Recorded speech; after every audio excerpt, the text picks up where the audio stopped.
वह बोल नहीं सकता ना, उसी का फ़ायदा उठाती हूँ, कहते हुए उस महिला का गला भर आया।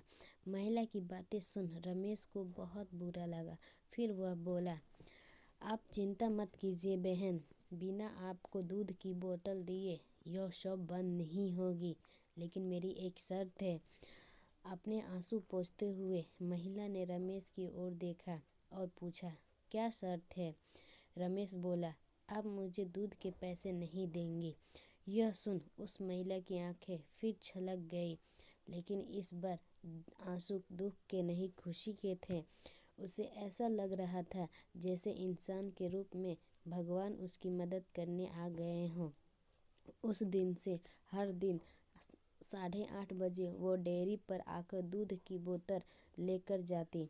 धीरे धीरे 5 महीने बीत गए और धीरे धीरे महिला बीमार होने लगी।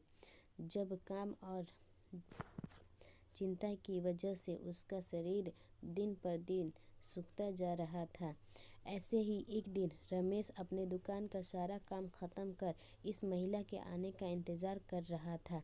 9:30 बजे वह महिला आई। आज उसका चेहरा कुछ ज़्यादा ही बेजान नज़र आ रहा था। बीमारी के कारण आंखों के नीचे काले घेरे और ज़्यादा बढ़े हुए नज़र आ रहे थे। रमेश ने तुरंत फ्रिज खोलकर दूध की बोतल निकाल उसे दी। फ्रिज बंद करने के लिए रमेश मुड़ते हुए बोला कि बहन, आज ज़्यादा ही देर कर दी। वो घूमा, तब तक वो महिला दूध की बोतल लेकर जा चुकी थी। उसने सोचा आज ज़्यादा देर हो गई, इसलिए वो जल्दी चली गई होगी। बेचारे का बच्चा रोता होगा भूख से। रमेश ने दुकान बंद की और घर चला गया। अगले दिन ठीक 8 बजे वो महिला शॉप पर आई और आकर बिना कुछ बोले खड़ी हो गई। रमेश हमेशा की तरह उसे दूध की बोतल दी। कोई चीज़ नीचे गिरी तो उसे उठाने के लिए रमेश नीचे झुका।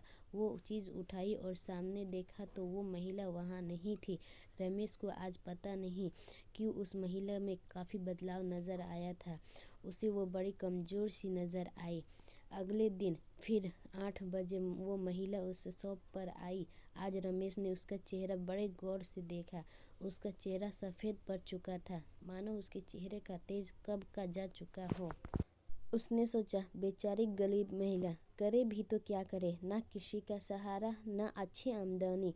जरूर पैसों की कमी की वजह से बीमार होते हुए भी दवाई नहीं कराई होगी। रमेश जल्दी से अपनी शॉप बंद कर अपने घर गया। घर जाकर उसने ये सारी बात अपनी पत्नी को बताई।